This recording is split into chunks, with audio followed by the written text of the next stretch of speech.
It looks like it's stuck. Okay. Yeah, we're good. All right, let me pull up the live on my phone so we can track some comments, questions. Yeah. Just had a really good show a second ago. With, really? Good. Yeah, actually two. We had one with Miguel Dean this morning, whose play is Sacred Masculine, and then Zachariah Crawl, who's really, really interesting. Yeah. I got lit up on that one. I figure I'm going to get lit up on this one too. I was seeing a lot of stuff. Then I got in the car to drive down the road and take a break with Morgan. I'm like, I can't drive all this stuff that's happening. Right. It's appearing in front of my head. I'm like, I can't even see the road. All right, let's see. Where we at? That's when you tell the car to take over. Yeah, I was getting to that point. I feel like Luke Skywalker in Star Wars when he has that mask on his and he's trying to train. All right, we got 10 people in the house. You're going to give it a second. Oh, we're right on time. Let me share to the network real quick. We're going to roll the show out formally in just a second. Sure. Shout out to everyone at Soulology, Ignite Your Life, Your Divine Self. The event is happening, Rising Above, 13 Dimensions of Consciousness, Circle of Life, Spiritual Healers, 1111 Movement, Twin Flame Healing Network, New Earth Ascending Soul, 5D High Tribe, and Infused Lights. Thank you all for your continued love and support and contributions to keep us going every single day. We wake up and find a way to do it again. That's pretty much the way this whole thing's working. We're going to talk to Franco about that. Hello, Andrew Rawlings, Maria Iverson, Mary Rakowski, Jenny Smith, and TL Guadalupe is in the house. Robin Carey Holland, Susan Curtis. Good to see everybody. If these shows resonate, please share. We would appreciate it. Keep us above the algorithms of Facebook. Yeah, we got Franco DeNicola back with us. We had a great show last time. He told us about how he got into this incarnation. And if you want to see that episode, you can go to YouTube, Soldier One Studios. You can go to my page on Facebook. Go to photos, go to albums, go to videos, and they're all there in chronological order. So that's the best we can do for archives right now as we work on our website. Thank you, Michael Van Patten, for all the work that you're doing. So Franco, what's been happening since we talked last time? There's a lot of stuff going on energetically. Oh, absolutely, absolutely. By the way, just in case anybody activates the link to my website, the website is down today because it's being switched over to the new one. So if you go on there, you might see some weird messages and stuff. That'll be rectified hopefully by tomorrow. They said maximum 48 hours, but we'll see. Right on. But yeah, I mean, there's been a lot going on, and the last couple of weeks or so, people, I work with people all the time, and I've been hearing a lot of people have been having pretty intense things coming up, triggers and so forth for themselves. But not only that, is that they're also feeling much more connected to what's really happening on a collective scale. And a lot of times it's a bit of confusing. What am I feeling? Am I feeling, is it my own stuff, or am I feeling in conjunction with the stuff that's around me, right? Yeah. And the interesting part is a lot of us actually agree to take on certain, I wouldn't call it challenges, but certain tasks, and saying, well, I could do this, and I can be pushed here because what I can do is I'm going to transmute it. I'm going to go through the experience, and I'm going to actually come up with another way to see it so that I can feed it back into the collective. So it allows a lot of the lineage stuff to kind of get cleared up, but also from a larger collective scale. Now, collective is interesting because there's the collective of our whole planet, okay? But we're in sub-collectives. So depending where you are, like if you're in a family unit, you already have one little collective in a family unit, and you're in a family dynamics, which extends to your extended family. That's another level of collective. But then, you have a collective that you go to work in, a collective that you join with other people. So, and if you're affiliated with an organization like religion or something, there's another level of collective. If there's an organization where you are a certain Nationality or something. That's another collective. But the nationality one is also localized, and it's also collective in a larger scale. So localized meaning collective in your area. Yeah. But then you know, it could be the state, it could be the province, it could be whatever, and it extends from there, right? So it depends on what we take on. A lot of times when we talk about the collective, is really what collective are we really tapping into? Is it just a small portion of it? Or are we talking about the collective from a human perspective of what we say, all humanity on the planet, right? Type of thing. And what is a collective? When you're looking at what that is, it's basically states of energies that people are emitting, what they're actually bouncing off each other, their state of consciousness, their thought patterns, their way of responding, what emotions are utilized. Those all make up the makeup and the energies and what you call the scenery of that particular collective. So there's a lot of involvement that takes place. So there's so many different aspects that come into play. You know, it's not just a thought form or, you know, an energy or something like that. There's more to it, right?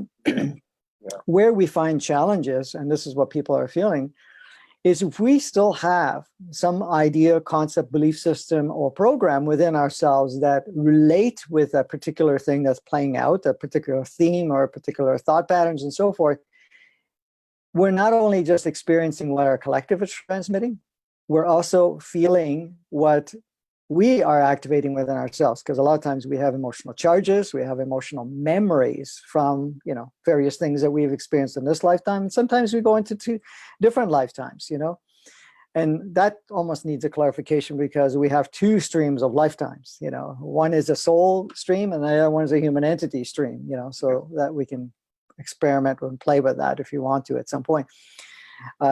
So in essence, the other thing I just realized this last couple of weeks, and this is from observing, and involves even my own personal experience. And when you make a change, and this applies to everybody, when you make a change in yourself, you get a kickback. Okay, what does that mean? The kickback is actually, say, one of your collectives that you're in. Let's take a simple example. You're at home with your family, okay? You start to shift things.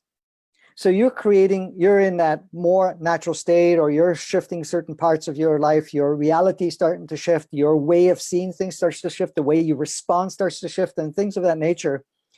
And what happens in the family dynamic, at times you'll get a feedback from them. Even if they don't respond in a verbal sense, you will get an energy sense, because what happens is you're disrupting the unit. And the unit says, we have to be like-minded. We have to be like, I'm only used to you at this state. Now you're going out of my range. So that makes me uncomfortable. So what it does is actually energetically and from a conscious perspective, it has a kickback. It's trying to put you back into place. Like you saw this, I'm sure you experienced this, Todd, when you started to shift in your way of life and your choices, preferences, and things of that nature. And your family may not be on track with that. They're always, you know, trying to bring you back and say, wait a minute, that's crazy. You know, this is the way life is. And they apply their way of looking at things and so forth. Because, and I love when they say, well, you know, we're all the same here. We're all doing the same thing. You're the only one that's the oddball, or you're the one that's actually branching out or doing of some. That's the kickback. That's the thing is like, wait a minute. What are you going out that door for? Like, no, you're staying in the room with us. We're playing together. You cannot step out of it. Yeah. So that's only one level, Todd. The next level, from a higher perspective level, it's saying, yeah, go ahead. Yeah, get out of the room. Show us how you do it. Be the change. Do whatever, because we really want to experience the change. But the ego program, the artificial intelligence that we talked about last time, which basically says, no, we're going out of uncharted territory. We're not interested in that. I have control at this level. We're not going to go into that. So that can cause some really interesting experiences when you're having all of that taking place.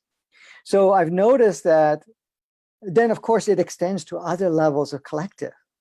So in essence, you'll notice when you are, like, look into social media. many people now have been branching out, like yourself, that have been talking about higher consciousness, been challenging systems and so forth. You may not be, what do they call it? They have a name for it. Not the whistleblowers, but it's a Truth. yeah, it's truth movements and stuff like that. They have different things, or conspiracists or whatever it is, right? So guess what happens? All the different social media systems already start blocking you out. It doesn't give you access, or starts to cut off your funding or something of that nature, because it's a kickback. It's saying, wait, you're disrupting the system. You're getting outside of the inverted 3D, which is what we're programmed to do. Yeah. You can't get out. So, but if you persist, and when I say persist, it's not a fighting, it's just you stay on track what you're doing, and you remind yourself, this is what I feel resonant to do, and I'm going to do it no matter what. Yeah. But you don't go in fight mode. You let whatever's going on around you happen. But at the same time, you still continue taking the steps like you did, right? You get blocked off from Facebook, you find another way. You go into YouTube, you go into Zoom, you go into other, and you're also working on your own platform. If you get blocked off somewhere else, you're going to say, well, listen, the message still has to go out. People are still looking for it. We're at a time where people are looking for resources, and also, but when I say resources, they're kind of really stuff that resonates with them, that actually almost gives them permission to believe what they already know inside. Because a lot of us have this idea of disbelief that it's even that way, but that's just the program, right? So in essence, this is what's taking place, right? But you stay true to your message, true to what you're doing, because on the back end, you're supported massively. On the front end, a little bit, but you have a lot of opposition that comes in too, right? But even on the back end, there's another level of the back end that actually would like to shut you down too at the same time. But the thing is, it doesn't have any power unless you get into a fear state, or unless you let it, take you down. And, because our artificial intelligence, what we call the ego, when it sees a little bit of a disappointment, guess what it does? It goes, oh, this is futile, whatever it is, it'll give you those thoughts. It doesn't mean you may respond to it, but a lot of people buy into it. A lot of us all do it at one point or another. And we've probably had that experience over and over again.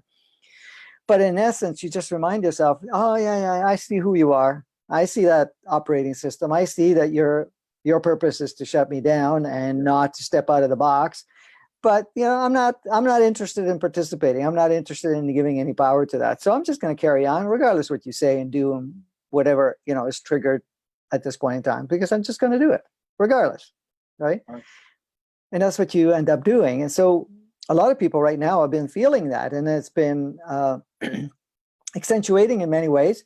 So the accentuation is two parts. One part is that it's assisting us to move really powerfully, quickly, a deeper recognition of who we are, bringing that part of it into our human experience, and watching all the choices and preferences that we've had, and the life streams that we have, and then decide, I don't need this, I don't need this. Oh yeah, I can accentuate on this, I can spend more time on that. And it's really a fine tuning to match with your new state of being. So that part is coming into play. But at the same time, all of this other stuff also is showing up as baggage and whatever else that we may have. And when I say baggage, it's lovely baggage, it's beautiful baggage, because that baggage actually served us at one point in time. So when we look at it, there's no mistakes. When we look at it, and I know this sounds insane to people, because I remember when I started saying years ago, people go, what do you mean I'm making mistakes? Like if I did this and I did that, and I go, well, you weren't ready. You weren't really in that alignment at that time. You needed that choice. Why did I have to have pain? Well, the pain is optional, but if that's what it takes to wake up, that's the thing that redirects you. Hey, well, that's the attention giver. It's like the alarm. If I have to have a big gong to wake me up, then that's what I'm going to need. A little chime is not going to do it. So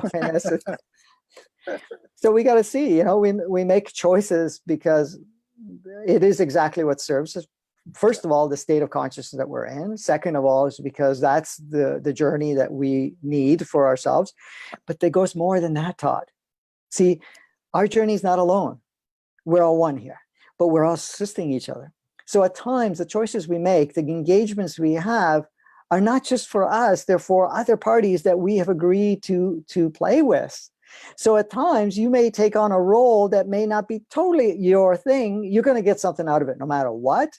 But in essence, it's much more powerful for others around you and that you have agreed to. And then they will do something in return. And if it's not them, it's somebody else. So it's a beautiful movement because we're all into that understanding that, this is what people call ascension, this awareness or shift in consciousness. This is not about just you. It always starts with you, meaning us individually, but it's about, this is what the thing I said a couple of years ago. I said, the thing shifted from us awakening, or what we call us shifting into a consciousness, to us shifting into consciousness.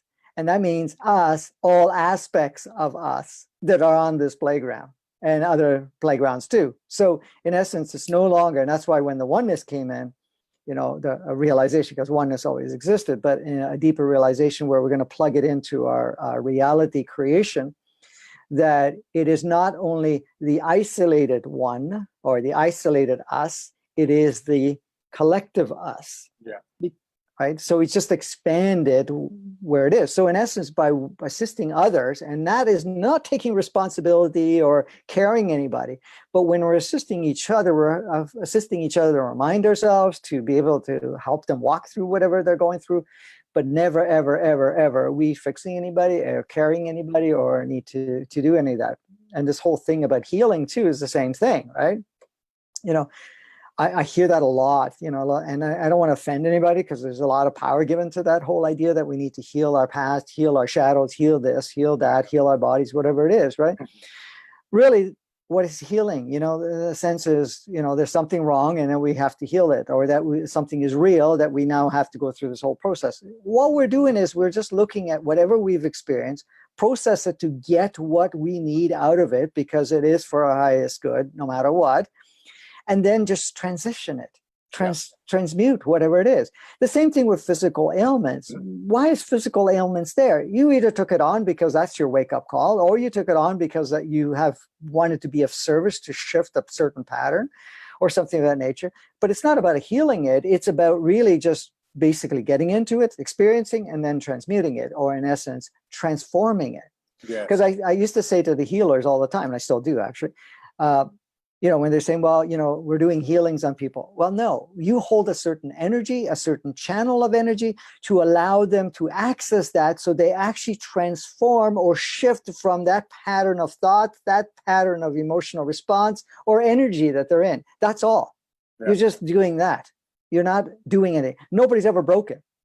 That's right. Yeah, I like that. I like that what you said about the kickback. And then where you've taken it to the healing thing, because I always think of it as crabs in a bucket. You got crabs in a bucket and one tries to get out and they're trying to pull them down. Yes. So on one level, this one gets up there and gets out. One of the things that we picked up on, Morgan and I, the last couple of weeks is discontent, stuck, and watching it, and also seeing it in our field. Knowing that it's, obviously got some individualization to it, but there was a collective kind of feeling, seeing mirrors of that. Mm-hmm. So the healing, you see this crab gets out of the bucket and makes it. And then I see this pool of discontent, you know what I mean? Because they now know that there's something above the horizon. Correct. So I like the way you put that. The healing becomes irrelevant. It's not even anything. It's not even in the dictionary. No, it's not. And it's never been, because there's never been anything. So even if you're taking, say, herbal remedies or something like that, what is it? It's really, it holds a certain frequency that allows your body to pick up on that frequency and utilize it to kind of shift some particular experience that you may be having or imbalance within your system while you're going through that imbalance. That's it. So in essence, this is spontaneous shifting of their particular physical experience can easily be done as long as we do. Because the thing is, the more power we give, like, for example, when I say to people all the time, that I've talked about it, I said, look, feel the energies of this. Healing versus shifting. Yeah. Because they're both the same. if you had to look at it. They're not quite the same. But when you go in and say, oh, well, I'm going to go see a practitioner to heal me, you're going in already as broken down. You're also going in as disadvantaged. You're going in almost as a victim to a circumstance, to a physical ailment of some sort, or emotional idea, right? So now you're going in, it's like, oh, fix me, and you're in a disempowered state. Okay. But if you're going to go see a facilitator and you're going to go, oh, listen, I'm going to go and join and work with this facilitator so I can actually shift this particular experience so I can move on. Okay. You feel the two energies, it's like off the chart. One is like here, and the other one's like way up there. Yeah. So I had a practitioner some years ago, I think it's like 12 years ago. And he goes, I find that, doing my work with people is so difficult. So we had an interview actually, and he was interviewing me. And so I talked to him about this, and he says, wow, that actually makes sense. He says, I'm going to change the way I do my practice. And he did. So in essence, what he did was actually reworded the way he saw things. And when people came in, it didn't see them as sick people, didn't see them with challenges. They saw them people with beautiful experiences. And let's see how we can utilize this to shift it into another level of experiencing. Yeah. And he wrote to me a few times. He goes, I have to thank you a million times because it makes my work a lot more effective, and people are getting much more powerful results because of it. Yeah. And all it was because you don't see people as broken, or the fact that there's something wrong with them, right? That goes back to that collective thing you were talking about. We had a lady on a couple of days, 3 or 4 days ago, that woke up within the last couple of years, long story, but very devoted. Was a devoted religious adherent, and then shifted. And so she has 2 teenagers, young adults in her house, and her husband. Who's not into the woo-woo, right? And I said, well, what happened in your household? What was that like? She goes, you wouldn't believe it. Everything changed. The energy, everyone live and let be, live and let live, or whatever it is, let it be. And then and the same element here. So you changed his program, basically. Yeah. Everything changed for him. Yeah.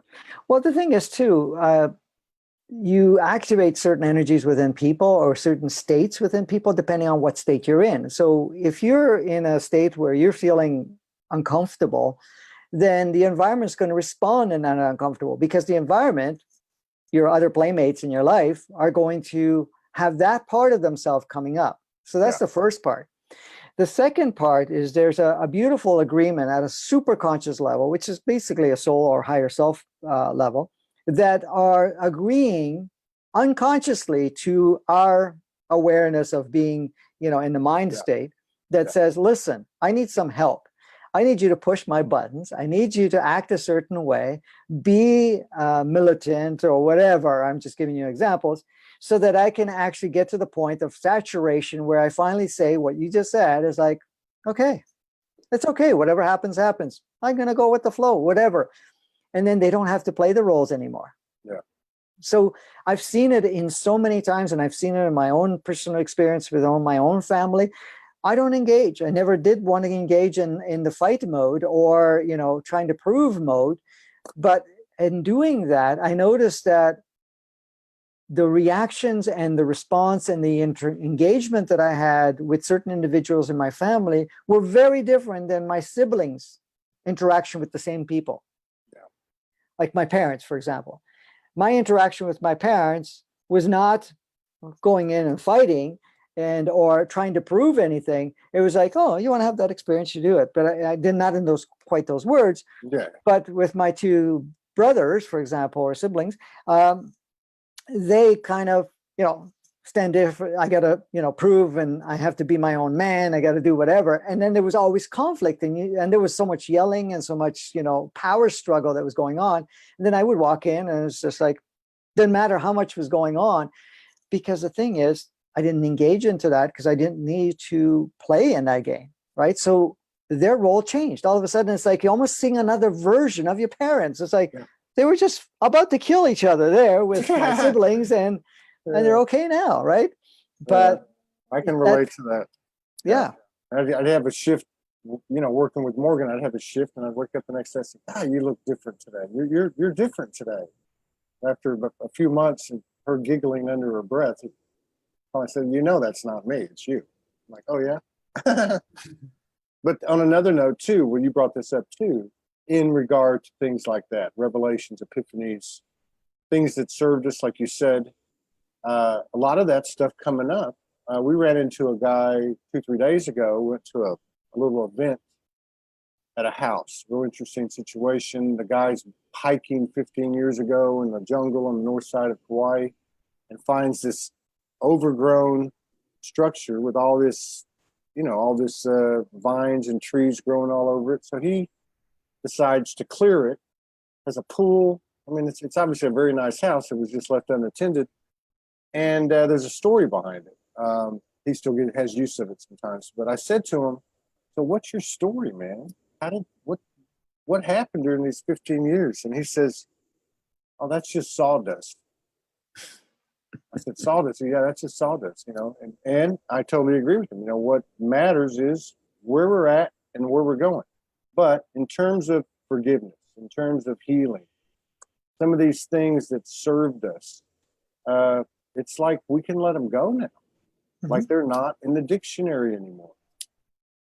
Yeah, absolutely. In a higher state of consciousness, it doesn't exist at all. Even the forgiveness thing, like you just said, right? It doesn't, because in essence, what I used to say, and people used to think that was crazy before, now it's not quite the same way. And, when I used to say there's nobody to forgive, you thank everybody for the roles that they played, just be appreciative.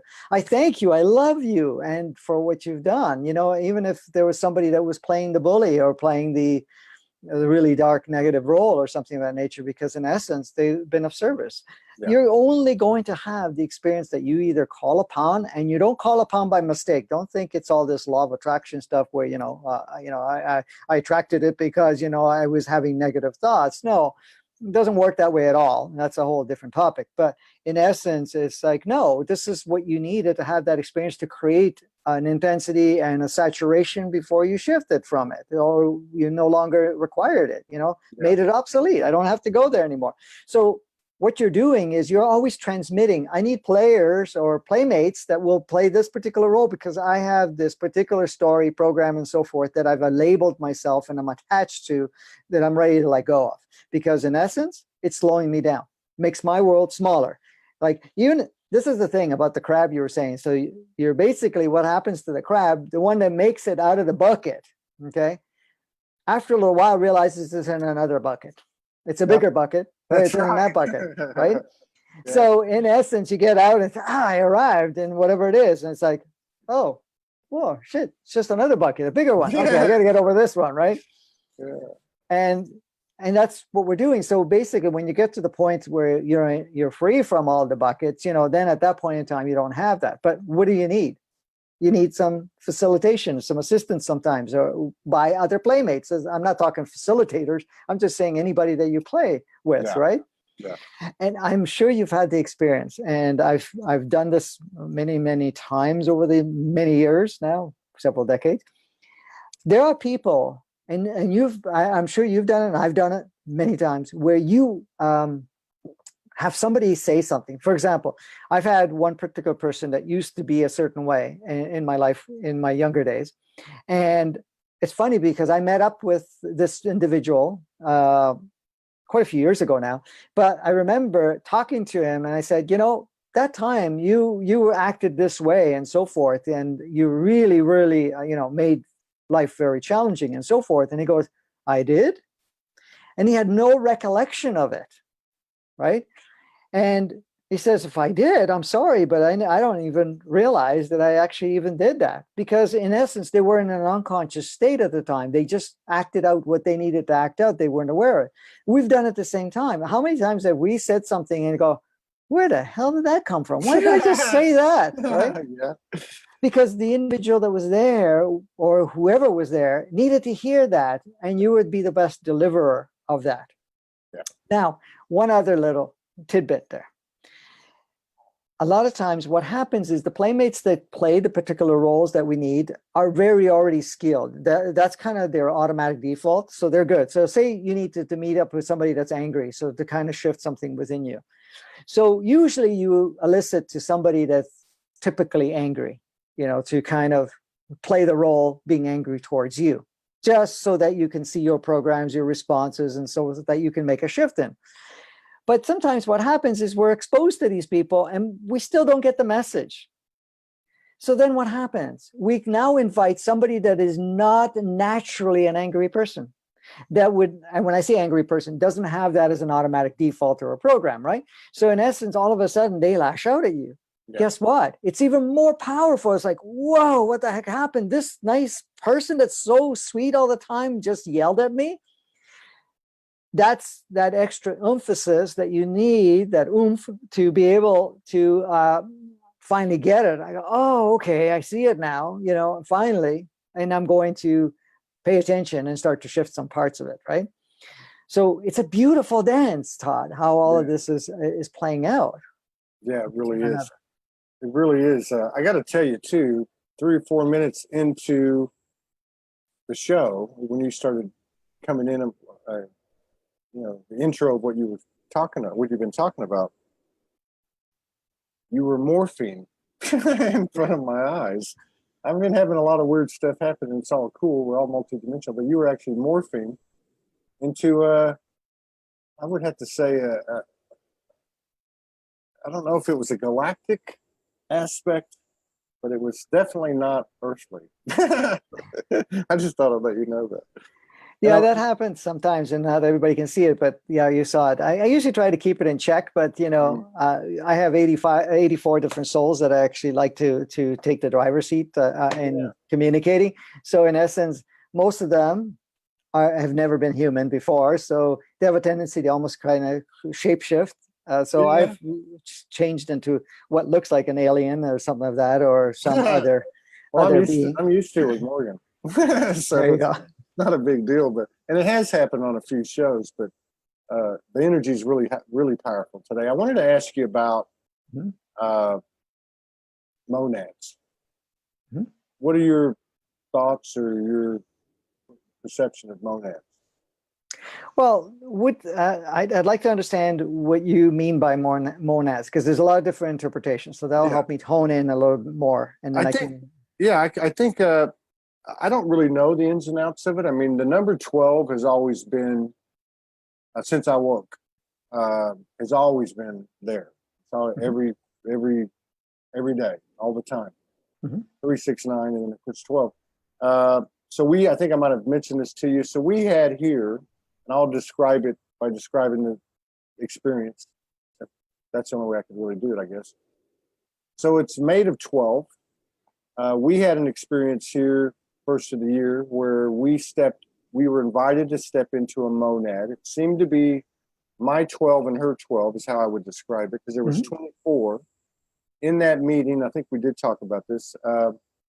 We were told that we unconsciously entered the circle every night together. That's 2 of the 24. Then they said 60 years ago we met here. That's when the agreement was made to come down, do Soulology, and you two chose, as part of you were part of the vote, chose to come down and do what you're doing. So then we fast forward a month ago. We get pulled up into a monad of 12, and we have a Q&A. The one that steps up to speak to us is containing the essence of Morgan and I as one entity. And so we had a Q&A, and I said, you guys seem to be up here, and the other one was down here. And they said, no, it's all connected.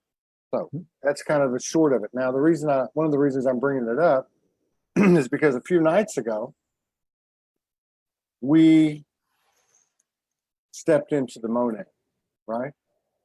And four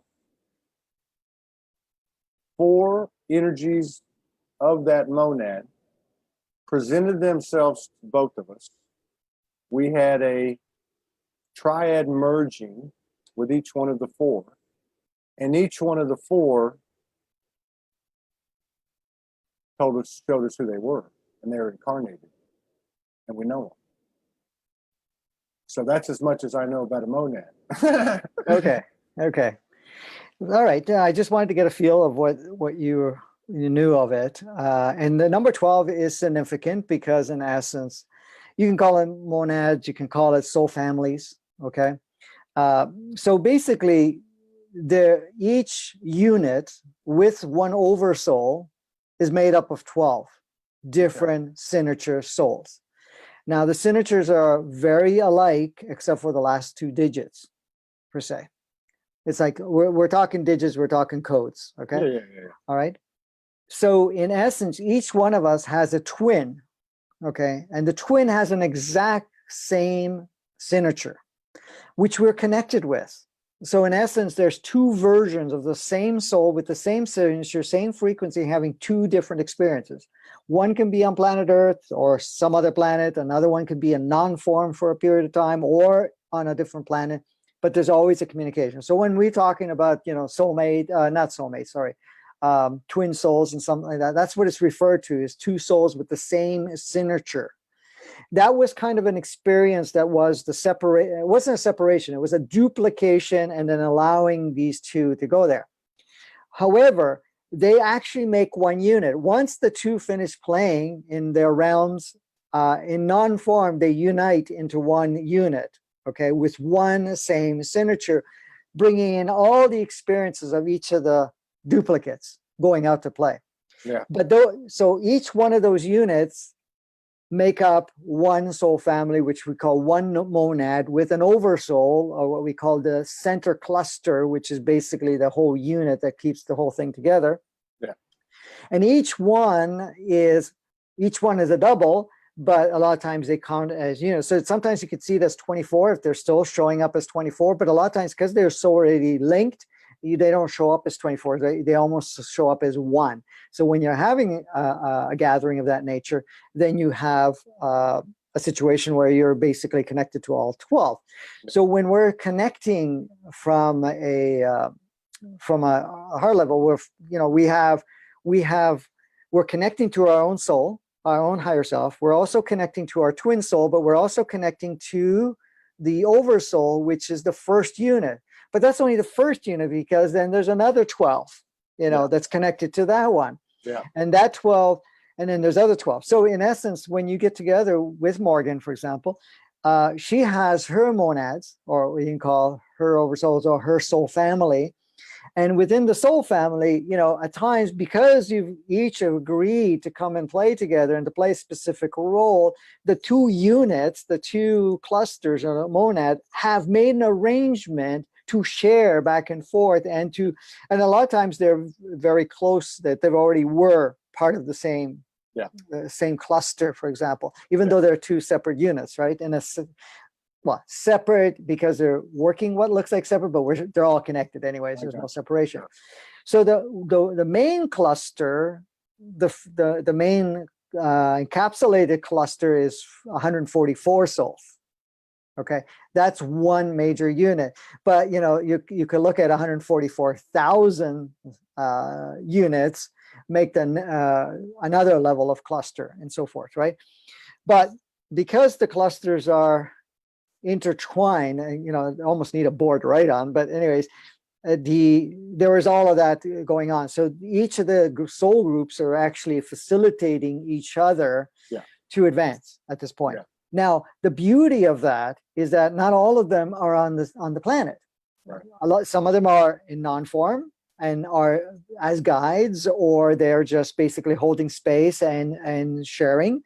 Other ones are on another planet. So in essence, when you're tuning into that, you actually get other perspectives, other ways of seeing things that is different than what we're experiencing here on this planet, which actually becomes very instrumental to have us to see something more. Because guess what happens to a lot of people is that they take this experience, get so ingrained in the experience that they see that this is all that exists. And then whatever the system dictates and what they've been conditioned to believe, is all that is. So when we have that, that's kind of a reminder that there are other viewpoints, there are other ways of playing the game and to experience it, right?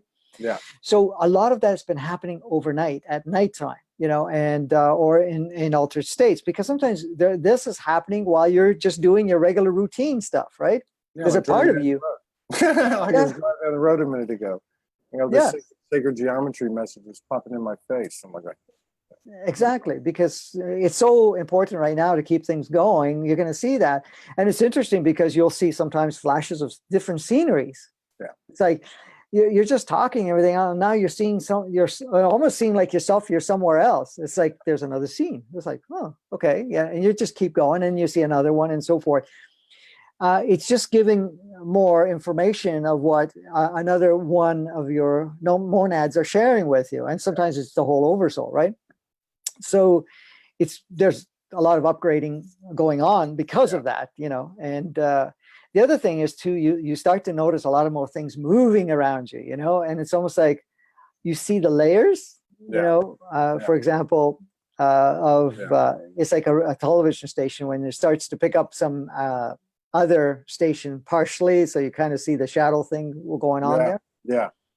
That's really what's going on with that. But it's beautiful for that. And then when we start tuning in and we're starting to connect with that, you have a really big resource center of experiences that you can bring in at any time, right? Yeah. That seemed very evident. There was one of them really wanted to speak to us. I mean, like I literally could feel their hands holding my ankles down, like, listen to me, it's me. And I'm like, okay, I hear you. But what was interesting, and we had the same experience. Now, a lot of times I'll do it with my eyes open, her eyes are closed. But the information's the same, right? So like, for instance, in this case, before we could merge with them, they asked us, you know, are you ready to do this? Do you want to do this? We had to see their darkest parts, the darkest part. And she was eyes closed, my eyes were open. I was seeing apparitions of off-world, off-planet, off-universe crazy things. And so this is what happened. We had to go through that to get there. Now, this particular aspect was a feminine, and she wanted to show us who she was. So she did it with Morgan one way, and with me, she took me into like this, I would say it was like almost like artificially made trees, like knowledge, like wisdom, like they were the same type of energetic impression of a tree holding space and knowledge and containing, but they were huge. They were like these giant columns, almost looked like the inside, like a motherboard. You know, with those, if you got really small and they look like tall buildings and skyscrapers, and they're like, put your hand here and you know, download. And that's the other thing about these experiences. And I know we're not unique to it. Tremendous downloads, warp speed downloads, you know, just like, whew, amazing. Yeah. I figured you'd have some information on that. Yeah. Yeah, there's a lot going on around that, you know, and you know, we're also getting when you're tapping into some of the things that the download is also coming from us, for us at this point in time, from not only from our soul families, but in essence, there are other beings that hold a channel from a whole completely different universe, and sometimes another quadrant of the galaxy or something like that is shared. But also nature and the animal kingdom and so forth are also sharing their heritage, their wisdom of their way of seeing things. So we get a deeper understanding. At times, like and this is one of the things that, you know, connecting with nature is not only just grounding, it's really connecting, you know, and it has a lot to share, a lot of wisdom, but it also it shows, kind of gives you an understanding, what we can call upload or download, of its expression and its experience and how it sees humanity and how it actually would like to facilitate so that you can actually work with it more effectively, in a sense, right? Yeah. So there's so much in regards to all of that. But, the thing is, there's so much more of, souls that are working with each other a lot more closely than ever before. Yeah. There is a lot of reconnecting also happening at times. And I think I've mentioned it last time, I'm not sure, but, at times your souls will leave and another soul will step in to kind of cover for while the other one goes and reconnects with its family unit and so forth, and receives a tremendous amount of upgrades and changes and a different exposure too. And then does it return? Yes, Okay. it does. So Now there are times that don't. There are times that souls that basically are done, and the physicality is still highly usable and in a great position, and the human entity that occupies that body is perfect. So in essence, they're soul swapping. So what people call drop-ins. So their soul leaves and another soul comes in. Now, once upon a time, the drop-ins were where somebody actually ended up dying. Right, and then they come back with a different soul. That's not even a requirement anymore. It's been upgraded. So in essence, it's like you can just be in an altered state or whatever it is, and your soul leaves and another one comes in, right? Which will feel different in a way, and because the souls bring in a lot of other higher consciousness at that time, we'll start working with you, and at times, this is one of the other things. You'll notice at times that you may have an idea of what your life direction is, your life purpose, right? Yeah. And then you go through a soul swap, and all of a sudden your life purpose expands or it changes or something of that nature. And what was important to you at that time is no longer. Yeah. And all of a sudden it's like, I need to do something else. Now I got to go do soulology. I got to go do whatever, right? Yeah. Because that one is coming in prepared for another avenue or of not only adventure, but in essence of another way of service. Yeah, I think a lot of people could identify with that, resonate with that, and that's exactly because I remember, in my case, I remember when it started, and I started writing, and I remember after a couple of years, my family saying, "You didn't come into this, you didn't come into this life with that." I don't know where they thought I was plagiarizing or, whatever. I don't know. But yeah, but I've heard a lot of people really reflect the same story as well. Now you bring up a soul swapping, and then in regard to the monad situation, TL asked a question. I wonder if you could explain the soul anatomy, but so let me just kind of put them all together. So in this example of the monad are each one of those a separate soul? And I guess ultimately, as it goes up, so to speak, it's all one soul. I get that. I get that. Because when we talk to that monad in the Q&A and asked about, are you connected to these other ones, this other monad? They said yes. And then they also said each one of these 12 has a monad. It just keeps going. You know what I mean? Mm-hmm. Exactly. So so could you explain a little bit about that question that she has, the anatomy of a soul? I mean, is that yeah, so the reason I said signature before, because basically the way to do it, to have variety and to be able to channel certain energies. And when I say channel, I'm not talking about the channeling everybody talks about. We're talking about able to project yourself in a form or to have a certain experience, right? So to create variance and variety, if you want to call it that, each soul has a different signature. So the signature is slightly different frequency, even though they're all connected. That's why I said it's a very long signature, and each soul family has pretty well all the same signature except for the last two digits, right? Except for your twin they both have exactly the same. So in essence, that's how they can be having a more direct connection. For example, it's like a radio station or television station. You're going to be able to tune the channel and be able to all be at the same channel, but with some sub channels per se, for example, that are in there. So they can't, for example, let me try to find a simple analogy. You can sit in front of a TV with 10 other people, or say there's 12 of you watching television, okay? The same movie, same exact movie. Each one is going to interpret it slightly different. Each one's going to get a different message. Each one's going to have a slightly different experience, but you're all on the same channel. And that's how it works on a monad. So each one is like you're experiencing the same access point of the energies coming in and the consciousness coming in, but each one is experiencing a different one. Each one is uploading with amongst each other a different experience from it, right? Then it's all shared. Absolutely, absolutely. And that's when you're like, when you tap into the oversoul, for example, of that monad, which is the cluster that has the experiences of all of those 24 souls, basically. Yeah. So 12 units that have a duplicate.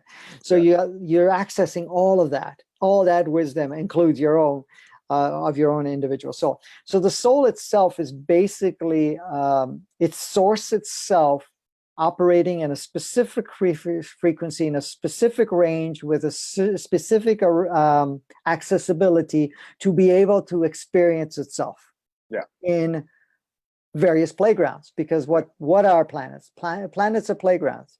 When you're talking about and there are playgrounds in schoolyards. When you're looking at the planet, you're also looking at the solar system. The solar system is like a school, like a bigger school. It's not just the classroom now. So you, as yourself, you're in the classroom, you're playing in the classroom, but on a solar system, like the planet is considered a classroom and playground. But when you're going into the solar system, now you're in on the first level of school. So basically it's made up of a lot of different classrooms and a different level. And they're just different students, and they're all being exposed to all of that. So in essence, when you're tapping into that part of it, you're getting a lot more. And then of course, there's other levels where you're going into the galaxies and then the universes and so forth, right? Those are different levels. So all of that connection you can do through your heart, which basically is your heart chakra is a transmitter receiver. Every chakra is a transmitter receiver. Each one is different, plays a different role. So if you're talking into the heart chakra, it's your direct communication or transmitter receiver to your soul, to your monads, and the different levels of monads and so forth. Wow. When you're tuning into your third eye, okay, then you're basically at this point in time, a third eye actually has access to cluster consciousness. So from your third eye, you can tap into different levels of clusters. So in essence, you can now tap into collective wisdoms from the human perspective and the non-human perspective for, say, individuals in your playground, individuals in your community, and beyond and going into, but so you're now also can tap into the collective consciousness of the whole planet, collective consciousness of the solar system, collective consciousness of our quadrant of the galaxy, next collective consciousness of the whole galaxy, and the next level of consciousness of the quadrant of the universe, and then the whole universe and beyond. So you are able to tap that. Now, the reason we have filters, the reason that we have certain veils that reduce it, is because we don't want to be exposed to too much access at once while you're going through the experience, because it will shift your experience drastically, and it won't stay in alignment with what you came here to do. You will have more access as you go along, right? So that's the third eye. And then, of course, you got your throat chakra, which is basically a transmitter receiver through sound and creation. The sound actually creates mold and shaping of energies and the shaping of potentialities, in a sense. When you're talking about your gut, or what you call your solar plexus, that's your direct connection to your human entity. Okay, so that's your transmitter receiver to your human entity. And your human entity is basically another level of soul, but it's not quite a soul in the same sense. But a human entity only reincarnates on planet Earth. So it does do incarnation, and it has past lives. Okay, but it's all based on human past lives. Okay, it does not have outside experiences, whereas the soul is different. The soul will have past lives on different planets. It will have lives in non-form. It has lives in all types of different variety of experience. And it is not, souls ultimately are not labeled, say it's a Palladian soul or a Syrian soul or a humanoid soul. No, it doesn't have any of that. Yeah. Sometimes when you say, I relate with a human or with a Palladian or Syrian or a Turian or anything of that nature, the reason there's a relationship to it is because they've had a multitude of let's not call it similar. They've had a multitude of experiences within that in incarnation, for example. Yeah. So if a particular soul has had a dozen Palladian incarnations, then it has more of that resident energy and frequency and maybe awareness around that. Where a human entity is totally different. It's basically the human part. Now, this is the interesting part. We require human entity because in essence, it would be very hard for a soul to come in and operate a human physicality on its own, because it would be very foreign to the human experience, very foreign to the intricacies, all the little details of how it is to be a human. Yeah. Plus, it can't carry over certain traits. Okay, so the human entity does that. So it's very attuned to the human experience because it's connected to the collective human entity, which is every human has this human. Now, I'll have to correct that because that's not totally true. And I'm not that I'm, there are variances. That's it. So in essence, I can go into that detail either this time or another time, but it's up to you because it gets a little complicated. But it's actually interesting when you understand it. Keep going with it. I'm up for it. Okay, so in essence, the human entity actually carries a lot of the traits that we use. For example, there are people that come on the planet, kids, whatever, and adults that have never learned a particular skill set. And their skill set is all of a sudden like a beautiful artist or musician, or able to have certain access to certain technologies that, have been, shared by other aspects of themselves years ago or a long time ago in some way or another. Because what happens is the human entity says, we're going to bring in the skill of playing the piano, for example. Just a simple example. This is where you see this what is it called? Savants, I guess that's the word for it. Yeah. That's not the soul coming in with that skill. And I will explain that part in a moment. It's the human entity that brings that skill along from a previous life where it became very skilled at it. And it wants to carry on sharing that music. Now, where the soul comes in is saying, oh, okay, you play music. You already have that in. I'm going to put higher tones in there. I'm going to download higher frequencies so that when you're playing the music now, it's going to be upgraded to facilitate people to connect to that higher energy state to create more shifting, that sort. So that's where the soul comes in. And it can bring, galactic tones. It can bring in, different tones in it, but it still uses that physicality with that particular human entity that has that skill to be able to play the piano. I'm just giving you that one example. Could be any instrument, right? Or anything. Some are singers, some are, just the artwork or the engineering work or whatever they're able to do. Like you take somebody that's, like Tesla at that time, he had a lot of exposures, and a lot of it was assisted because it came from extraterrestrials or other beings that worked through him.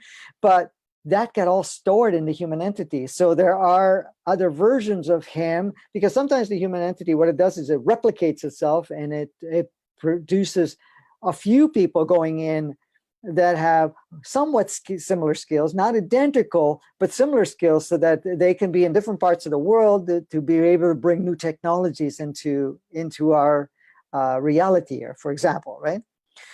So in essence, it's beautiful how it works. And so each time, and usually the human entity stays with that physicality throughout the whole life stream, okay?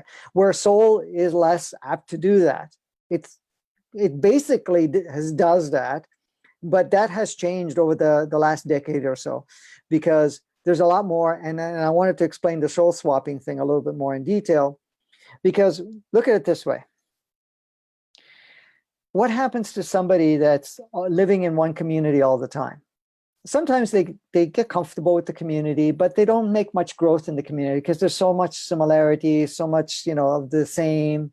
There's so much of, the same players in their life. They're not being challenged or pushed or anything of that nature, and they don't. So they want to have another opportunity to see other ways of living life. So what do? They pack their bags and they travel. They become a traveler. They travel in different parts of the world. They experience different cultures. They experience different countries. They experience different tastes and preferences and ways of communicating and so forth to expand themselves so that they're not just enclosed in that particular experience, right? So that's what it does. So what happens is if you have a human that's having a particular experience and it's kind of stuck in its pattern, right? And it's repeating over and over again, even though there's some changes, but, not fast enough. At times the soul says, okay, I don't want to abandon this physicality and I don't want to abandon this human. And I don't want to come back into another form again and start all over or, have to go into a different drop-in. So what I'm going to do is I'm going to leave for a while and I'm going to find another body that another soul wants to swap with. And it doesn't have to be a direct swap. It could be, okay, I'm going to take this physicality. I have to show it higher. This physicality, this soul will go, oh, I'm going to go try a different physicality.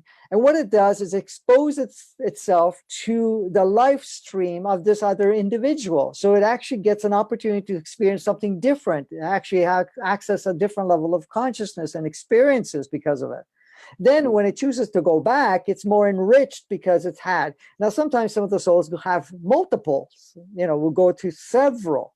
Others will actually go back to unite to what we call the oversoul, and will connect with that energy to actually be out of form and be in non-form and download and integrate all of the things that the whole family monad has to offer before choosing to go back into that physicality to ramp things up a little further because now it's more skilled. And that's been happening a lot. And there are people that have had 2 or 3 souls over a period of time, and others that have swapped at different times, and others have left and come back much more tuned for the next level. And usually their purpose and the direction upgrades, and they're ready to go into another level of service or of experiencing itself. So that has been happening, and much more. Of course, then people say, well, we meet our twin souls or twin flames. They have different versions of words for it, but it's the same thing. We always have that connection, but at times we may meet in one particular human form. Okay. But they can be the same sex, they can be opposite sex, they can be one 3 years old, one can be 65 years old. It does have no variance. It can be a family member, it can be just a friend or something of that nature. It can be anything, right? And so it's not designated for everybody to experience that in any particular lifetime. And sometimes that happens and it only short-lived. Right? Because in essence, they were only agreed to be in each other's environment or space just to facilitate each other for a little while, but then to go back to have, distant relationship in a sense again. So a lot of that's been happening over the last several years, more than ever, because I noticed that, because I've always followed the trend of that and noticed it. I mean, working with thousands of clients over the years, you get to see, and sometimes they come in and they go, oh, you're a different soul now. You see what's going on with them, and you go, yeah, it's been weird. I feel different. I have this other aspect of me that's, sees things very differently and responds very differently. I feel strange. I don't even recognize myself or something of that nature, right?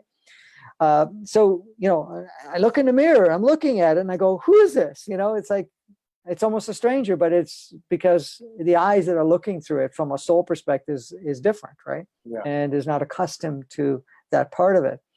So, in essence, so that a lot of that's been happening only to facilitate things to speed up more than ever before. Really, so that's what it is. Yeah. So that's what I was going to ask. So you just confirmed it. So a lot of this is happening.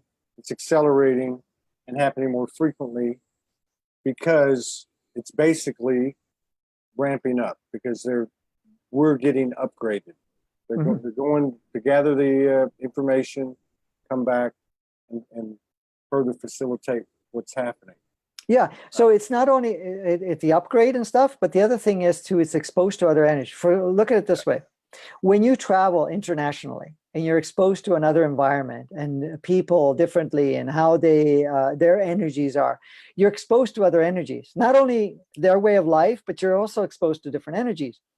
So that upgrades you too. It upgrades you physically, it upgrades you emotionally, it upgrades you mentally, it upgrades you in your viewpoint of things and so forth. So there's quite a few things that upgrade accordingly. And that's the same thing with the soul itself. When it goes out, it basically immerses itself in different energies, even if it's going back to the nomad, so that it's almost like renewed, recharged, and it's ready for the next chapter.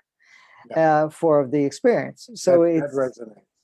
Yeah. So that's what really occurs with that. I'm just curious. This is kind of a sidebar question, but how much longer do you think this reality of what you're describing, what people are going through, can it be held down in terms of just conscious awareness? You know, I mean, it's got to be. Energetically, it's a force, this force of awakening or ascension or whatever you want to call it, recognition, remembering. But how much longer could it actually be held down from public acknowledgement, basically? I mean, do you see that happening? Well, you know, it's becoming more and more on the surface, but at the same time, we have to understand, and I'm going to throw some things at you, and you know, like people, if it resonates, it resonates. If it doesn't, it doesn't, because a lot of people may know. Wide open. Okay. There's 63% of the population still wants to play in 2D and are not interested in this at all. Okay. Then there's another large percentage that want to stay in the inverted 3D because it's very fun and a lot of fun and be able to play there and to do whatever it's doing. Then of course you have the ones that really want to go into the 3D, and then there's the ones that want to go into 5D. Now, so in essence, we can't turn around and say, well, you know something, you know, when is it? Okay, let's put it this way. If we're expecting everybody to get on board, that's not going to happen for quite a long time. If we're looking at saying, okay, the ones that are going on board are going to start changing the reality for their stream and the streams of the collective in that, because there's going to be almost a separation of collectives, really, in a sense, and parallel worlds, right? We're going into this parallel world. It's already existing. It's just we start to shift into it. And the two worlds are, one is hosts the true 3D and the other one hosts true 5D. But in essence, when that occurs, and the ones that don't want to play anymore, they can leave at any time. And that's the month of June and July is very highly intensified to help people to kind of, you know, are you going to go one or the other? Most of that decision is already made, but in essence, to kind of shed to go into one or the other, but also to check out if not necessary. So what does the checkout mean? That means the souls that do not want to, you know, participate either in 3 or 5, then they will leave. Now, does it unplug the human physicality? In many cases, it can. Other times, it just opens it up for another soul to come in. Okay, and possibly upgrade even the human entity at that point in time, if necessary. So, in essence, the staging occurs where, you know, if you're going to go in 5D, this will become mainstream. It's still work in progress, though, because one of the things from the team that I work with have said to me, and I'll just throw it out, basically, is that just the fact that we get to the point where we are all united as 5Ders, or the ones that are desiring, or have made the agreement, that's the right word, made the agreement to go into 5D, does not mean that you're instantaneously there. Yeah. It just means that you're now in an environment that totally supports 5D. Yeah. And what happens is that you may be at 3D. You may be just squeaking in the doorway as it's closing. Yeah. And now you still have a lot of work to do. However, the beauty is you're not going to have the opposing energy to push you out. In a sense, right now, So I just want to be clear. So what you're saying is you're in the environment of 5D, which is supporting, which is 5D. So it's supporting that. You yourself might be not, you still got work to do, like you said. So you're kind of aligning with the environment now instead of creating that environment. Yes, so that's basically it. So the environment now hosts 5D. So anything that's still lower than that will help you move through it. So you're still learning from it and whatever else, but it moves very quickly. It's not like right now, like you look at planet Earth right now, it hosts 2D, it hosts inverted 3D, it hosts 3D, it holds 4D, and it hosts 5D. It has all of that. It's like a real mixed bag. So it's holding all of those energies, even though Gaia, the planet itself, is 5D. Yeah. Okay, but it keeps enough of the frequency capacity to be able to host. And when I say host, not in a really good, powerful way, saying, okay, welcome, you can stay here as long as you want, type of thing. No, it's not.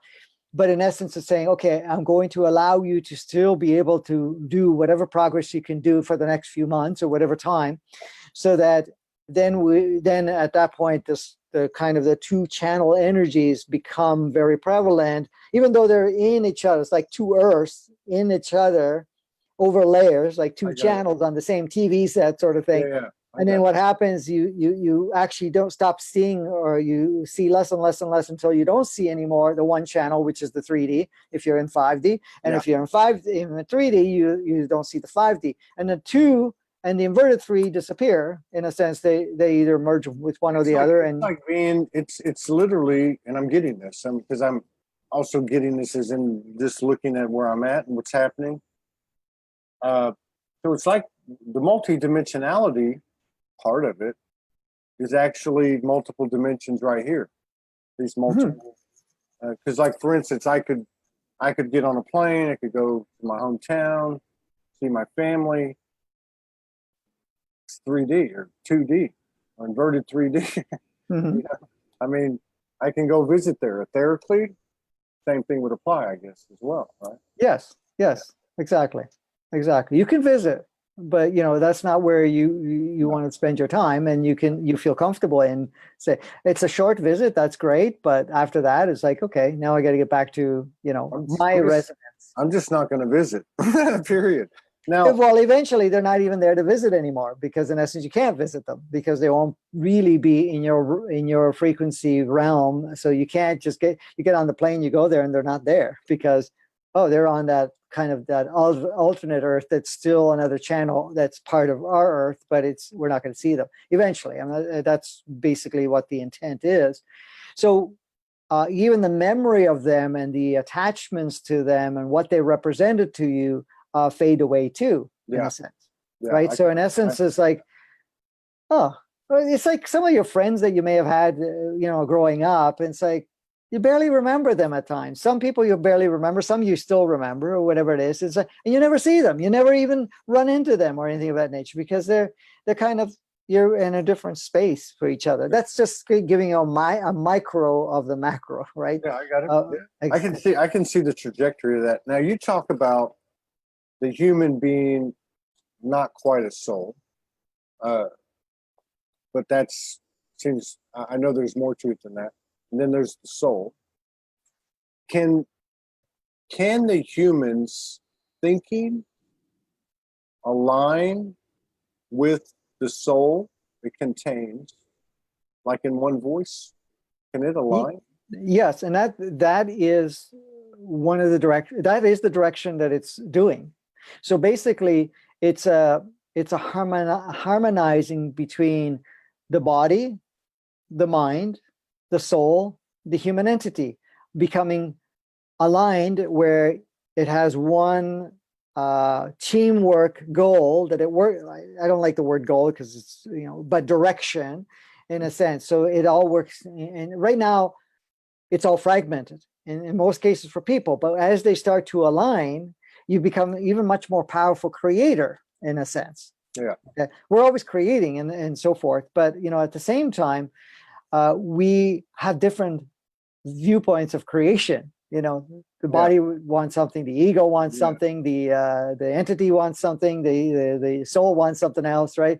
So it slows down the process because there's so many different ones that want to. Too many cooks in the kitchen. Yes, exactly. So this is a great segue. I hope you don't mind. No. You've got something coming up on the 21st or 22nd. I've got it Yes. pulled up here, and I was looking through it. Let me just pull it up.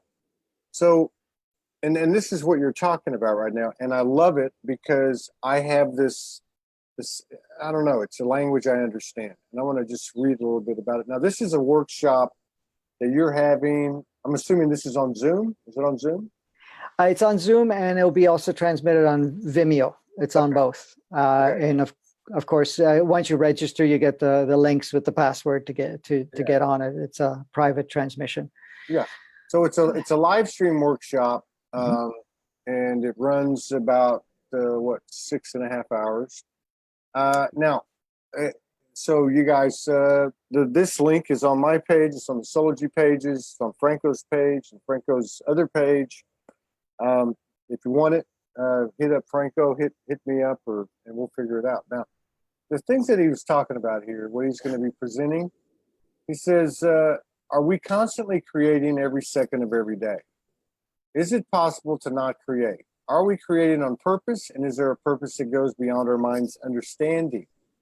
So this is kind of where I was asking you, does that become one voice? Is the human with the mind, with the soul, really with the soul is what I was asking.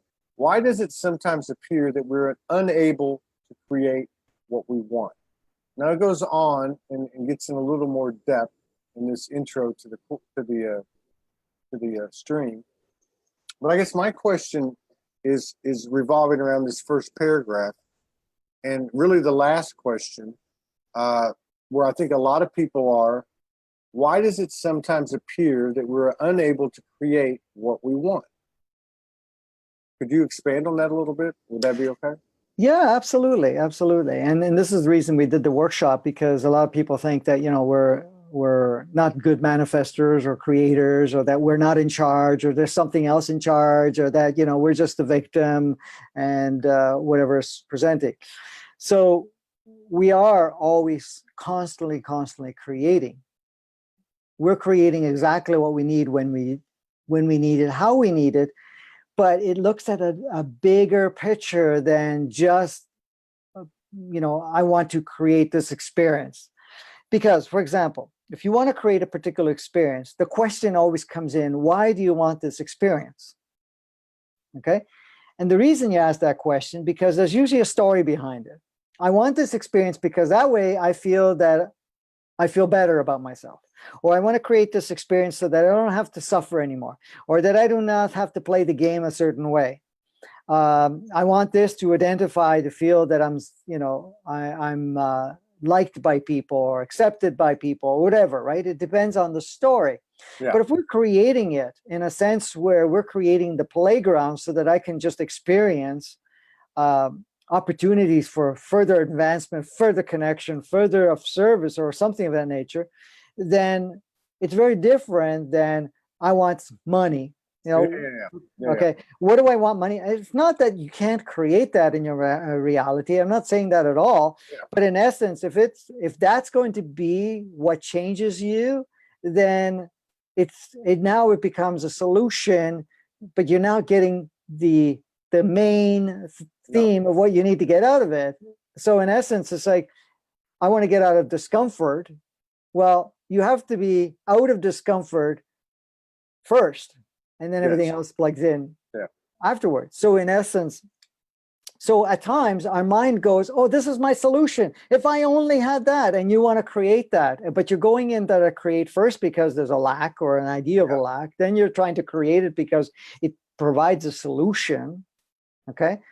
Or it takes you out of a certain circumstance. Yeah. But the thing is, if you want out of a circumstance, change the story that keeps you in the circumstances, then the circumstances changes, and then all the other stuff that supports you to even go further out of that circumstance will come in. But you're the one that has to take the first step, right? Yeah. So that's the thing. And because I hear it a lot, well, I'm a bad creator or a bad manifestor, or that I'm doing something wrong because I create always challenges in my life, or pain in my life, or suffering and all of that stuff. And I go, well, the reason that you're creating that is not that you're making a mistake. You're creating an environment that helps you see something that you're not seeing, so that you can create a shift, so that you can go to the next level. Yeah, You're actually of service to yourself because of it. And this is that question, another question you had in that paragraph, which is there a purpose beyond the understanding of the mind? That's why I was asking the question about can we align to one voice? So an example, in the top of the show, you mentioned something about, there's 63% people in 2D, and you're just not going to go there. You're not programmed to go there. You're programmed to go to 5D, whatever. Mm-hmm. Interesting, because Morgan said, when we were talking last night, she said the same thing to me. She said, basically, in this discussion, I am programmed to do this, to do A, B, C, D. And I look at the same situation as I'm talking to you, I'm thinking, okay, well, I'm programmed to do this. So there's something it seems to me, anyway, I can only speak for myself, there's something in my human that is and has been aligned with that. That's the overriding multiple purpose factor, right? There's these 3 or 4 or 5 purposes, trajectories, like you said, or directions that the human has been on board with. Is that the human? Is that the human and soul speaking as one voice? What are your thoughts on that? Okay, so in essence, if there's a knowing within yourself, usually it's your higher self that is in the knowing, but there's also another level of knowing which your human entity would have. But in essence, when you're talking about in training, because look at it this way, what is the mind? The mind is a beautiful, powerful computer. Okay, the brain's a computer, right? We have the left side of the brain and the right side of the brain, right? They're both computers working in essence together, right? So the right brain actually takes information from your human entity, takes information from your superconscious, takes information from your body, it takes information from other sources, and actually computes it and sorts out and uses the creative, intuitive part. That's why they call it the intuitive brain, because it takes all that information which we call intuitive, and then deciphers what it wants to create, and then it projects it into the left brain, which starts to create it into our reality. Now the ego gets in the middle of the left brain part, because in essence it's trying to come up with an alternate reverse story to kind of not let you take action in the direction that you are receiving as that part. But when but at the same time, you're being programmed in a way to actually deprogram the old programs that you've taken on and be upgraded in your program, so that in essence, you are more efficient in creating your reality and experiencing your reality and assisting in whatever roles that you play much more effectively and efficiently. So that's where the alignment comes in. And especially if they're all working together, which you can do. And I think somebody else on your show some time ago said it. I remember listening to it, bits and pieces of it. Is call every aspect of yourself together and kind of have a meeting of sorts, and say, okay, which one of you still wants to hold on to this older way, and then kind of have the discussion to see what it wants out of it, so that you can make sure it gets addressed with that, and then so we can move on, so we can all be on the same page type of thing, so that we work as a unit rather than fragmentation, right? Yeah. So that's what's happening with the programming part, that we are being reprogrammed, and the program actually now aligns with the programming, if you want to call it program, but the instructions that your superconscious, which is basically your soul higher self, is intending to bring into the experience. And the same thing with your human entity wants to bring in experience, because both have a list of things it comes in that it wants to do. Now, prior to it joining forces in one physicality, there has to be some alignments that there are similarities, not that they're all going to be, misaligned, right? Yeah. Because then it makes it even more difficult to it. It seems like I don't know if it's the human or if it's the ego, but there seems to be some high level overriding going on. The human wants to do this, and you're like, nope, that ain't gonna happen. Yeah. But if you listen to us and don't do that, step away from that, we got something much bigger over here. Yeah. So let me give you an example here. There's a car. Okay.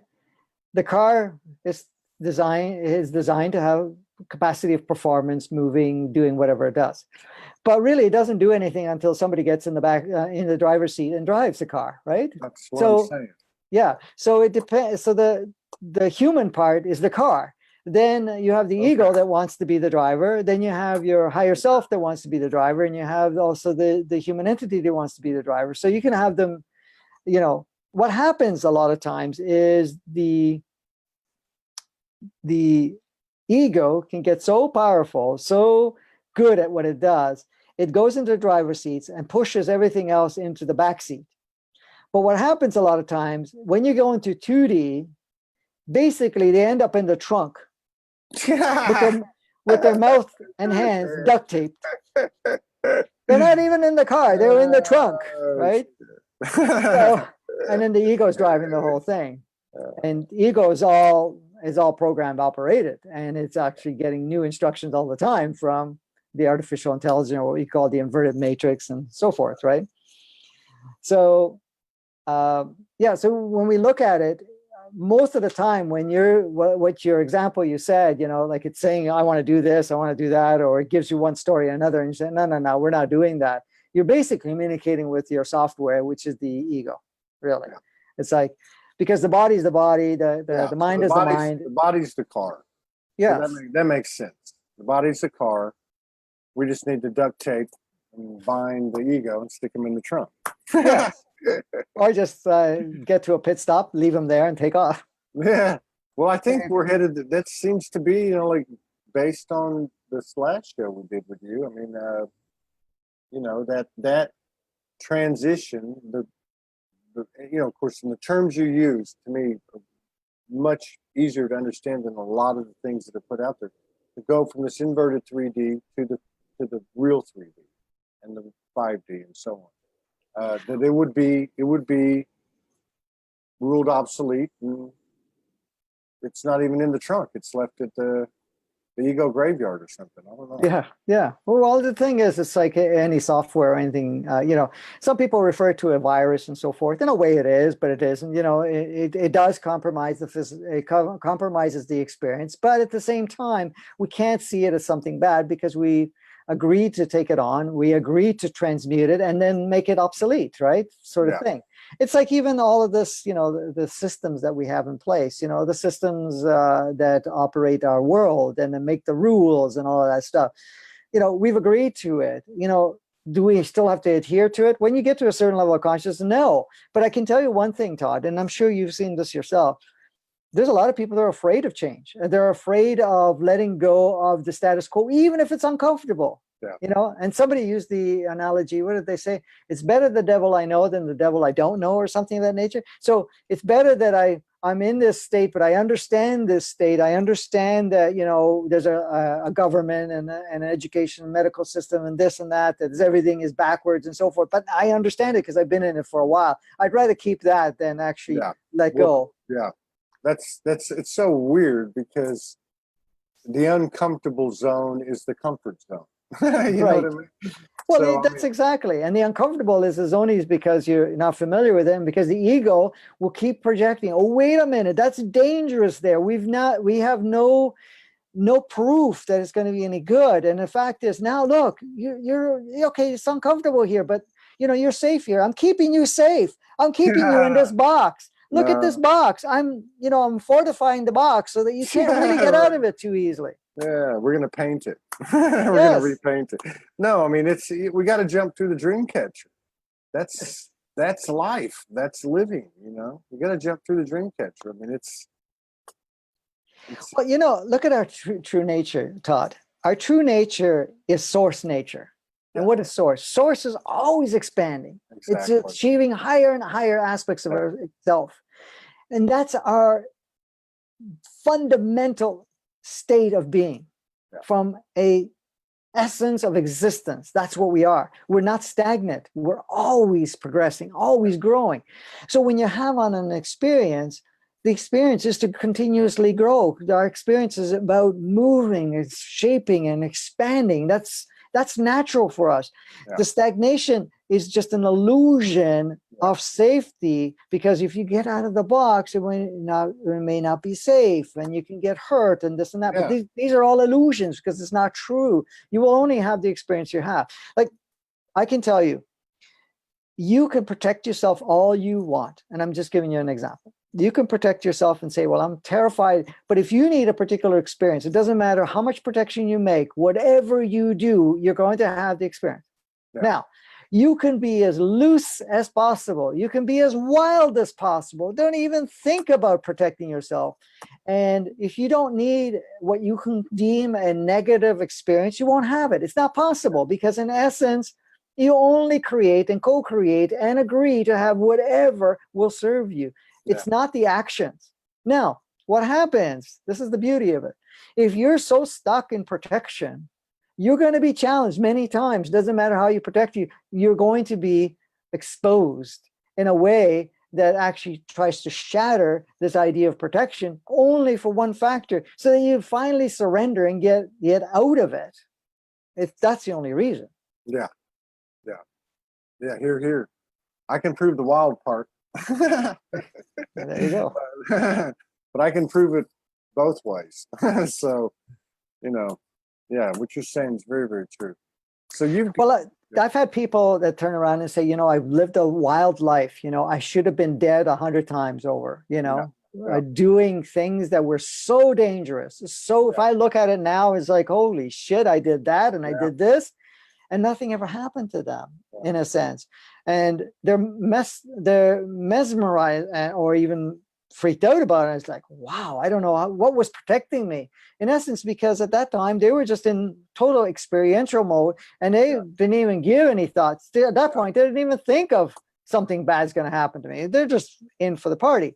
So then afterwards, when they start to get cautious and they start having all this other stuff in, then they have more incidents, more situations. That's exactly how it works. My dad used to tell me, he used to say, you're like a cat, you got 9 lives, and then it got up to about 25. And he said, I don't know. But no, that's very true though. It's like if you become tentative. I was talking to Morgan about it today. Now, we've come from 2 different scenarios, obviously, with very polarities at work. And I was the type that when I fully got woke, I was hearing what you need to do. And it was like, I didn't have a long conversation with the ego. I just flipped on the video and just went for it, right? There was no rehearsals. There was no nothing. And it always struck me that force. It didn't matter what I was talking about. I could have been shadowed that day. I could have been hung over that day. I could have been anything, but there was something moving out of me, the throat, that was doing something. And that's what I was paying attention to. Like, here it is, go do it. And then anytime I would start to get tentative, Soulology, and even just in my role, which is not the whole role, I would feel the stagnation, right? The stuckness. And that's kind of been an interesting thing to watch, because it's this separate kind of toroidal field, I guess. I don't really get it, but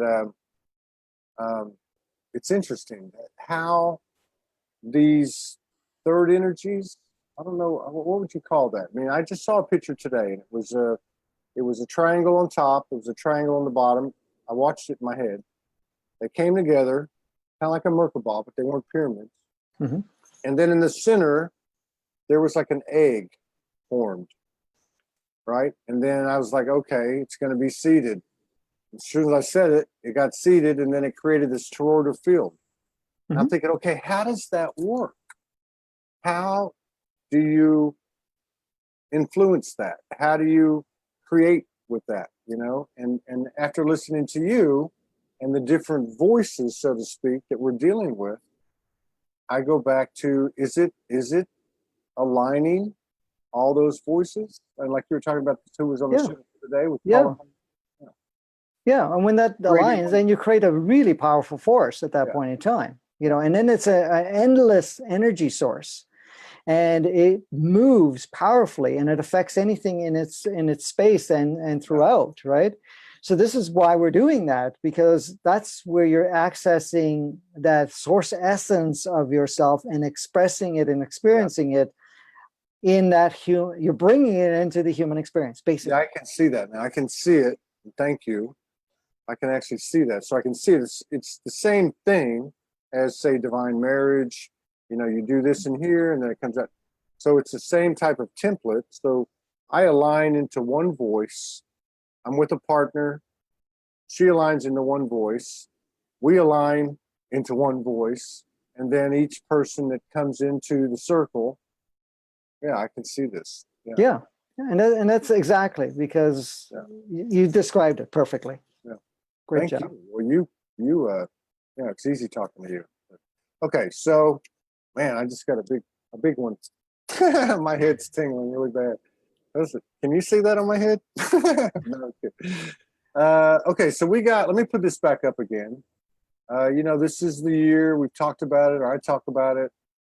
A year of expansion, sovereignty, co-creation, collaboration, supporting our brothers and sisters, especially those who've been doing the work for so long, and they've been waiting on the rest of us. Franco's one of those. So this is a live stream workshop, consciously creating and reshaping your reality, June 22nd. I didn't ask Franco permission to talk about this, but you go ahead. Go with my intuition. Absolutely. Went through some of this at the beginning. He actually has touched on some of this stuff even before I brought it into place. But are we missing some information when it comes to creating?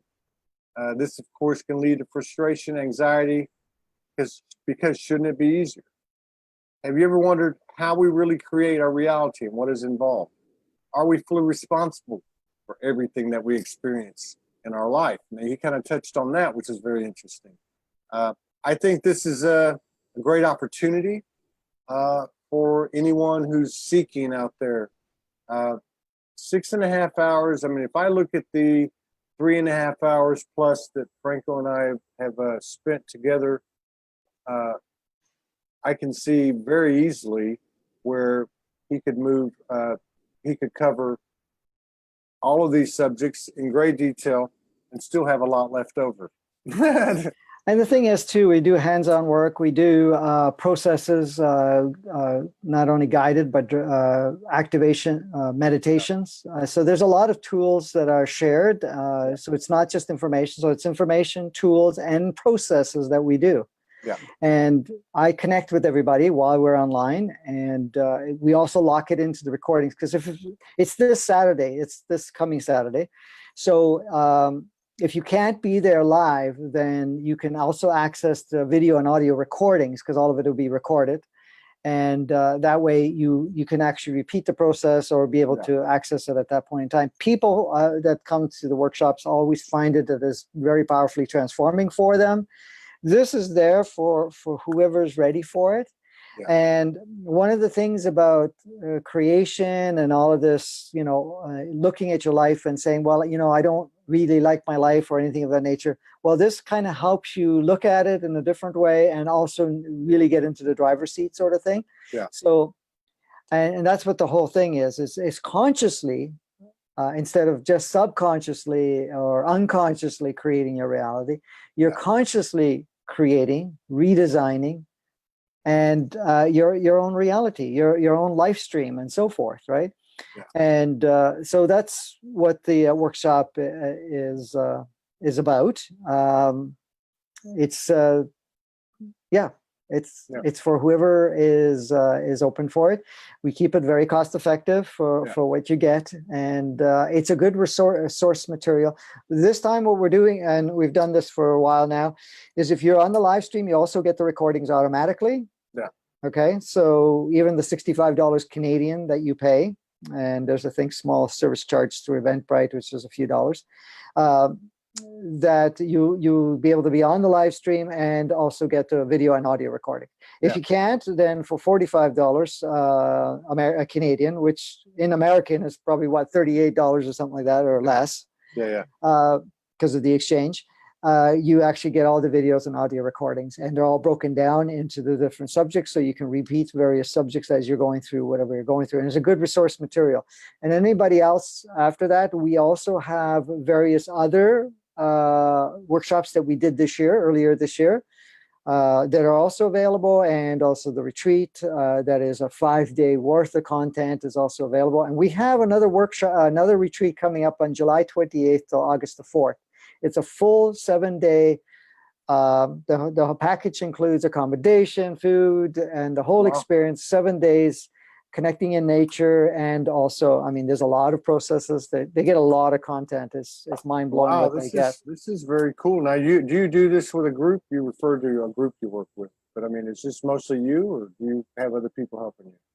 No, it's myself. Kimberly, my partner, she does all the administrative stuff in the back end and so forth. In this particular one, we have a couple of other people that come in to do. One does yoga and sound meditation with the bowls and gong, and then there's another lady that does a little practice that teaches you how to use your to express through art. So those are just a couple of little things that will be in there, but the majority, 95% of the whole thing is I do myself. And when I talk about a team, I'm talking about my team of souls that work with me, through me, and so forth, right? I got you. I just wanted to make sure.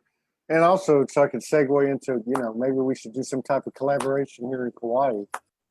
It's a pretty good location, and have a little. I haven't been in Hawaii in a long, long time, so it would be nice to do something there for sure. Well, I thought I would just put that out there.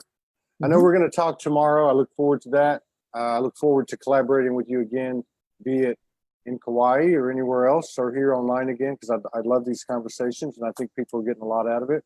Thank you very much for honoring us again with your presence and sharing time with us, sharing space with us. And again, everybody, it's 5 days out, this live stream that Franco's doing on creativity, creating. I think it's very reasonable. That's 45 and 65 Canadian, so that's, I don't know what that is, 35 and 50 American, which is, we spend that driving down the road or stopping at the mall and staying in the store too long, so thank you again, Franco. I look forward to future collaborations. I look forward to talking to you tomorrow. Yeah, you're welcome, and thank you for having me on your show. And I find it equally pleasurable to communicate with you and holding the space with you and so forth. So it's an absolute pleasure on my end too. I'm glad to hear that. Same here. And I think we're getting together on the 28th again, also with this. I think I think Morgan has already booked us for the 28th again. So. Oh, really? Oh, well, that's good. Yeah, the 28th of this month. Yeah, so it'd be. Very good. Tell her hello too. What's her name? What was her name? No, Kimberly. Kimberly. Yeah. Yes. Tell her hello. Yeah. Best to you. Thank you, TL, for putting us together again. Take care, Marco. Yes, Franco. thank you. I'm in the other show already. All right. Okay. Take care. Bye-bye. Bye-bye.